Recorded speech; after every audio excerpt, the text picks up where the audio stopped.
हाँ, नमस्कार प्यारे दोस्तों, एक बार आपका फिर से स्वागत है। आज का सेशन बहुत ही शानदार, बहुत ही ज़बरदस्त होगा। इम्पोर्टेंट सीरीज का ये 7वां भाग जुलाई के कुछ महत्वपूर्ण दिवस हम लोग देखेंगे। जैसे हमारी इम्पोर्टेंट सीरीज चल रही थी, अब जून तक हम लोग देख चुके हैं। आज हम जुलाई के कुछ महत्वपूर्ण दिवस देखेंगे, जो परीक्षा की दृष्टि से बहुत इम्पोर्टेंट हैं।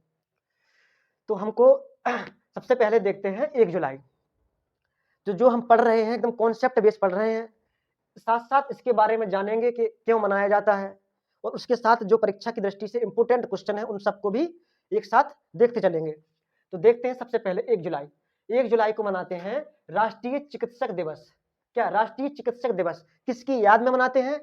तो बीसी रॉय की याद में, यानी कि बीसी रॉय की याद में। इन्हीं बीसी रॉय के सम्मान में एक बीसी रॉय सम्मान दिया जाता है, बीसी रॉय पुरस्कार दिया जाता है। तो पेपर में पूछा जाता है बीसी रॉय पुरस्कार किस क्षेत्र से संबंधित है? तो बीसी रॉय पुरस्कार किस क्षेत्र में दिया जाता है? तो बीसी रॉय पुरस्कार किस किस क्षेत्र में? चिकित्सा के क्षेत्र में दिया जाता है। लेखपाल परीक्षा 2022 में पूछा गया क्वेश्चन है। तो बीसी रॉय पुरस्कार चिकित्सा के क्षेत्र में दिया जाता है। क्या चिकित्सा के क्षेत्र में और कोई पुरस्कार भी दिया जाता है? जी हाँ। कौन सा पुरस्कार? उसका नाम धनवंतरी पुरस्कार। धनवंतरी पुरस्कार, धनवंतरी पुरस्कार किससे संबंधित है? चिकित्सा से ये भी संबंधित है। तो आपको बताना है भटनागर पुरस्कार किससे संबंधित है? भटनागर, आप जानते ही होंगे, शांति स्वरूप भटनागर की याद में दिया जाता है भटनागर पुरस्कार। तो भटनागर पुरस्कार से 3 तरीके के क्वेश्चन बनते हैं। भटनागर पुरस्कार जो दिया जाता है किस क्षेत्र से संबंधित लोगों को दिया जाता है? तो आपको बताना है विज्ञान के क्षेत्र से संबंधित लोगों को, विज्ञान के क्षेत्र से संबंधित लोगों को। भटनागर पुरस्कार कौन देता है? CSIR देती है, CSIR, council for scientific and industrial research. CSIR का हेड कौन होता है? PM होता है। ये वाला क्वेश्चन पूछा गया था। CSIR का हेड कौन होता है? PM होता है। इसकी स्थापना किन्होंने की थी? यही शांति स्वरूप भटनागर ने की थी। शांति स्वरूप भटनागर कौन थे? केमिस्ट थे। केमिस्ट का मतलब होता है रसायन के बहुत बड़े वैज्ञानिक थे। कौन? शांति स्वरूप भटनागर। इन्होंने ही CSIR की स्थापना की थी। ठीक है, अगला देखते हैं 1 जुलाई को ही GST दिवस मनाया जाता है। क्या? GST दिवस, गुड्स एंड सर्विस टैक्स, वस्तु एवं सेवा कर।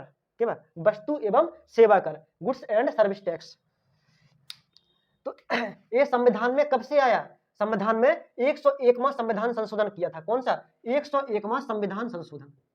101वां संविधान संशोधन कब से लागू हुआ? 1 जुलाई 2017 से। 1 जुलाई 2017 से क्या हो गया? GST आया। तो GST में कितने प्रकार के वो टैक्स स्लैब होती हैं, टैक्स श्रेणियां होती हैं, टैक्स स्लैब होती हैं। तो 5 प्रकार के टैक्स स्लैब होते हैं। टैक्स स्लैब 5 प्रकार के। कितने प्रकार के? 5 प्रकार। कौन कौन से होते हैं? तो देखेंगे तो 0% जिस पर कोई टैक्स नहीं लगता है। दूसरा देखेंगे 5%, तीसरा देखेंगे 12%, चौथा देखेंगे 18%, और पांचवा 28% टैक्स लगता है। ये 5 टैक्स स्लैब होती हैं GST। तो GST भी 4 प्रकार का होता है। इसको हम GST वाले टॉपिक में पढ़ाएंगे बहुत बढ़िया से कि GST सर्वप्रथम किस राज्य ने उसको अनुमति दी थी, उसके बारे में बहुत सारी चीजें हैं, उसको हम अलग से टॉपिक में पढ़ाएंगे। तो GST दिवस 1 जुलाई को, 1 जुलाई 2017 से प्रारंभ, इसलिए 1 जुलाई को क्या मनाते हैं? GST दिवस। अगला देखेंगे SBI स्थापना दिवस। क्या? SBI स्थापना दिवस, स्टेट बैंक ऑफ इंडिया। देखिए SBI की स्थापना 1 जुलाई 1955 को हुई थी। कब? 1 जुलाई 1955 में। देखो SBI से पहले कौन थी? Imperial bank. कौन थी? Imperial bank. Imperial bank, imperial bank. Imperial bank की स्थापना हुई थी 1921 में। तो इसका कुछ इतिहास जान लेते हैं जो बहुत इंपॉर्टेंट है, पूछा जाता है। तो सर्वप्रथम देश में 3 बैंकें खुली। कौन कौन सी? Bank of Bengal, bank of Bengal, दूसरी bank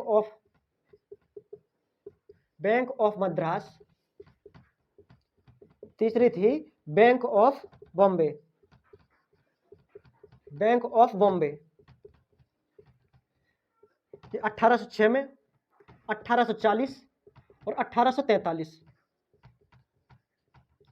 bank of Bengal, bank of Madras, bank of Bombay, इन तीनों को क्या कर दिया गया? मर्ज कर दिया गया। मर्ज करके बना दिया गया इंपीरियल बैंक। कब? 1921 में। जब देश आजाद हो गया तब देखा गया कि ये सब अंग्रेजों द्वारा बनाए गए बैंक थे। तब क्या कर दिया गया, इन बैंकों का 1 जुलाई 1955 में राष्ट्रीयकरण कर दिया गया, राष्ट्रीयकरण, नेशनलाइजेशन। तो क्या हो गया 1 जुलाई को, इसलिए क्या बनाते हैं, एसबीआई स्थापना दिवस मनाएंगे। तो आपको आरबीआई के बारे में क्या करना है, अभी आप आरबीआई के बारे में थोड़ा देख लीजिए, जिससे क्वेश्चन बहुत बनता है। तो आरबीआई क्या बोलते हैं, बैंकों का बैंक कौन है, आरबीआई है, बैंकों का बैंक, बैंकों का बैंक। आप बताएंगे इसकी स्थापना कब हुई थी, 1 अप्रैल 1935 में, 1 अप्रैल 1935 में। किस समिति ने सिफारिश की थी इसकी, यंग हिल्टन समिति, यंग हिल्टन समिति की सिफारिश पर, हिल्टन समिति की सिफारिश पर 1 अप्रैल 1935 में। इसे बैंकों का बैंक कहते हैं आरबीआई को। आगे देखेंगे कि आरबीआई की राष्ट्रीयकरण कब हुआ था, ये भी तो कैसे थी, अंग्रेजों द्वारा खोली गई बैंक थी, तो इसका भी क्या हुआ, राष्ट्रीयकरण हुआ जब देश आजाद हो गया। तो इसका राष्ट्रीयकरण हुआ था कब, 1 जनवरी 1949 को। कब, 1 जनवरी 1949 को क्या हुआ था, राष्ट्रीयकरण। हाँ, तो पहले गवर्नर कौन थे, ओसवर्ण स्मिथ थे। वर्तमान में कौन है, शक्तिकांत दास है। कौन, शक्तिकांत दास वर्तमान में, शक्तिकांत दास। तो आगे देखेंगे, तो आरबीआई को बैंकों का बैंक कहते हैं, क्या, बैंकों का बैंक, बैंकों का बैंक। तो आरबीआई है ना, 2 रुपए से लेके 2000 तक के नोट, 2000 तक के नोट क्या करता है, प्रिंट करता है। और उस पर जो आरबीआई के चीफ हैं, जो कौन, शक्तिकांत दास हैं, उनके क्या होते हैं, साइन होते हैं। आप देखे होंगे नोट पे साइन लिखा रहता है, उनका साइन बना रहता है। तो आपका एक प्रश्न आ रहा होगा, तो 1 रुपए का क्या होता है, 1 रुपए भारत सरकार द्वारा प्रिंट होता है, भारत सरकार द्वारा प्रिंट होता है, और उस पर साइन होते हैं किसके, भारत सरकार के वित्त सचिव के, किसके, वित्त सचिव के। रुपए 1 पर साइन किसका होता है, वित्त सचिव के। ये कई बार क्वेश्चन पूछा गया है। तो आगे देखेंगे, तो एसबीआई के बारे में हम सब जान गए, इसके साथ साथ आरबीआई के बारे में भी जान गए। तो आगे देखेंगे 4 जुलाई, 4 जुलाई को मनाते हैं अमेरिकी स्वतंत्रता दिवस।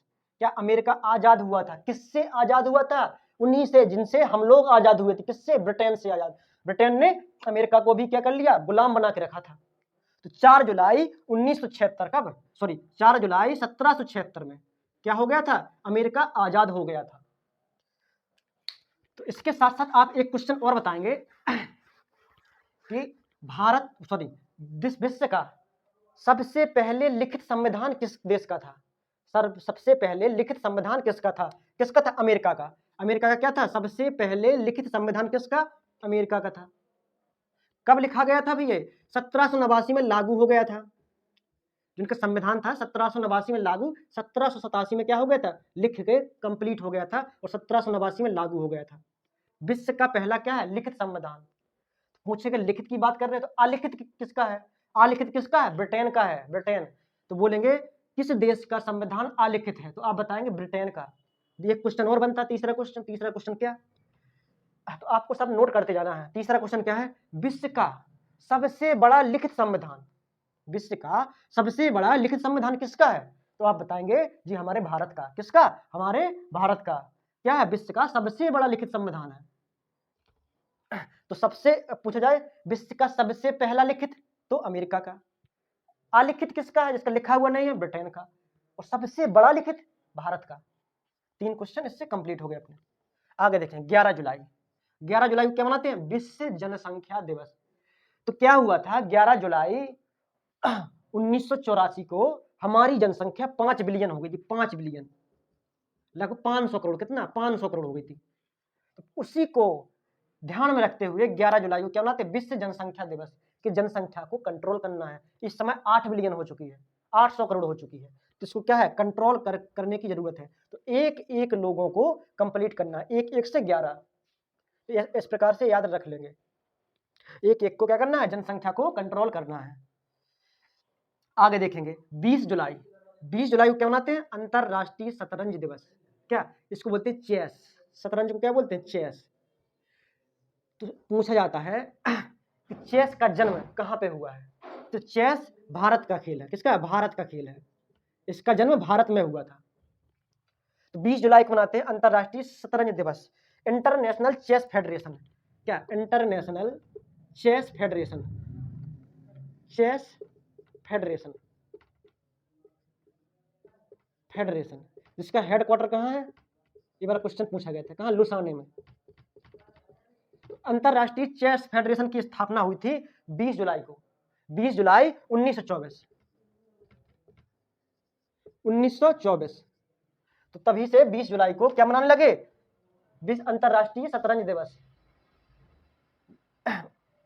आगे देखेंगे 26 जुलाई, 26 जुलाई को क्या मनाते हैं? कारगिल दिवस मनाते हैं, कारगिल विजय दिवस मनाते हैं। तो क्या हुआ था? 26 जुलाई 1999 की बात है। कब की? 1999। 26 जुलाई 1999 की बात है कि भारत ने पाकिस्तान को बहुत बुरी तरीके से धोया था। कैसे धोया था? बहुत बुरी तरीके से धोया था।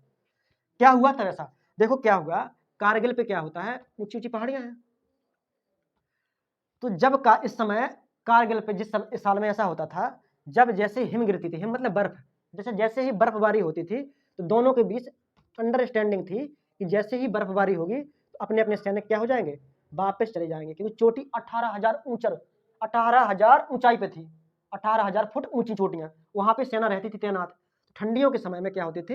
ये लोग वापस जाया करते थे, दोनों लोग पहाड़ के नीचे वाले क्षेत्रों में। तो क्या हो गया? अमेरिका ने चालाकी कर दी 1999 में। क्या हुआ कि ये लोग नहीं गए, काफी देर दूर तक आ गए और वहां से अपनी और सेना को बुला के भारत की भी चोटियां क्या कर ली? पहुंच गए भारत की भी चोटियों पे।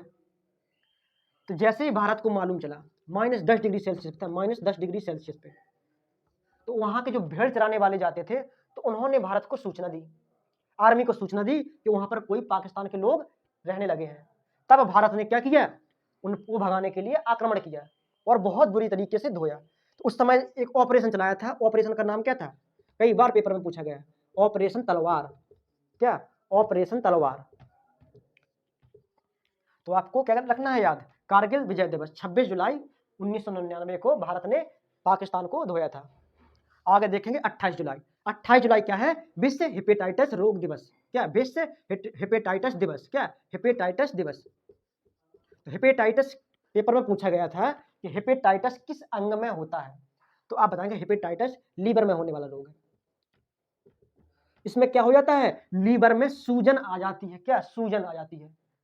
तो लीवर के बारे में हम इससे पहले पढ़े थे कि लीवर हमारी बॉडी का, हमारे शरीर का आंतरिक अंग, सबसे बड़ा अंग है। क्या है? सबसे बड़ा आंतरिक अंग कौन है? लीवर है। काम क्या करता है? ये खून की सफाई करता है।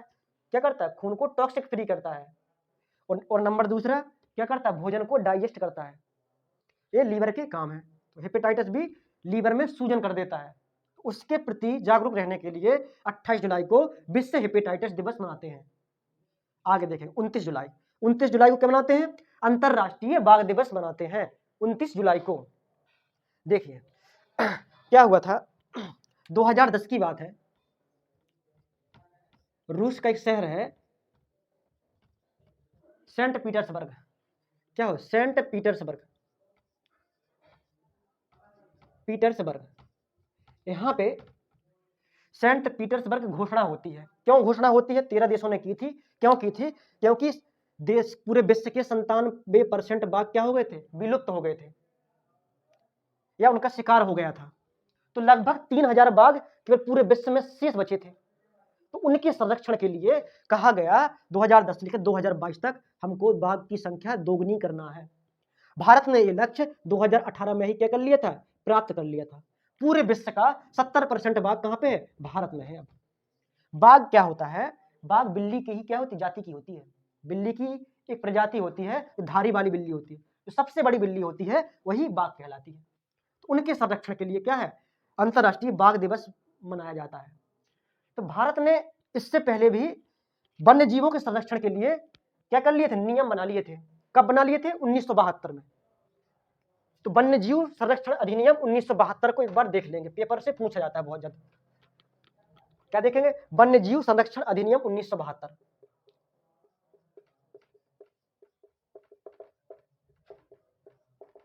1972 में आया था जी। क्यों आया था? क्योंकि 1972 में स्टॉकहोम सम्मेलन हुआ था, किस लिए? पर्यावरण के प्रति जागरूक, और पर्यावरण के साथ साथ वन्य जीवों के प्रति जागरूकता के लिए। इसीलिए 5 जून को क्या मनाते हैं? तो आपको बताना है 5 जून को क्या मनाते हैं। बताए थे कि स्टॉकहोम में सम्मेलन हुआ था, तो 5 जून को क्या मनाते हैं? पर्यावरण दिवस मनाते हैं। तो स्टॉकहोम सम्मेलन के बाद भारत ने 1972 में जो हुआ था, भारत ने तुरंत ही वन्य जीव संरक्षण अधिनियम लाए थे। उसके तहत क्या हुआ था? वन्य जीवों को संरक्षण करने और वन्य जीवों को संरक्षण करने के साथ साथ उनकी संख्या में वृद्धि करना क्या था? लक्ष्य था हमारा।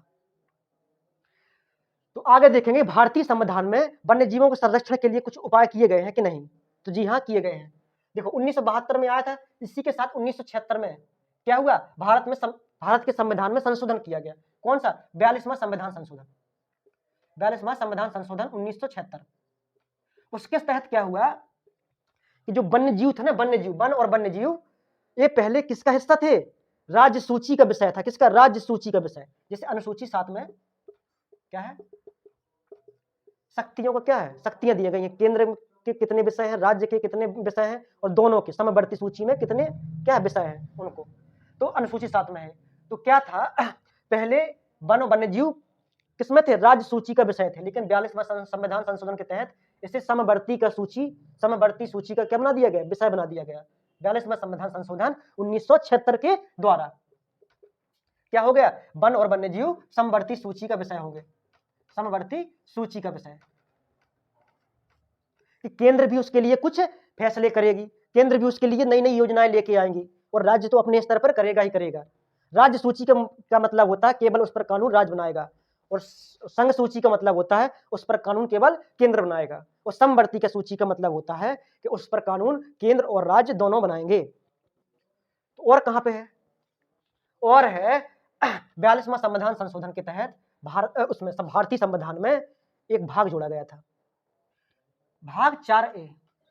भाग 4A इसमें जोड़ा गया था मौलिक कर्तव्य। तो मौलिक कर्तव्य में भाग आर्टिकल 51 का जी नंबर, 51A का जी नंबर, 51A का जी नंबर। देखो 4A में कौन सा है? आर्टिकल 51A है। मौलिक कर्तव्य कितने हैं? 11।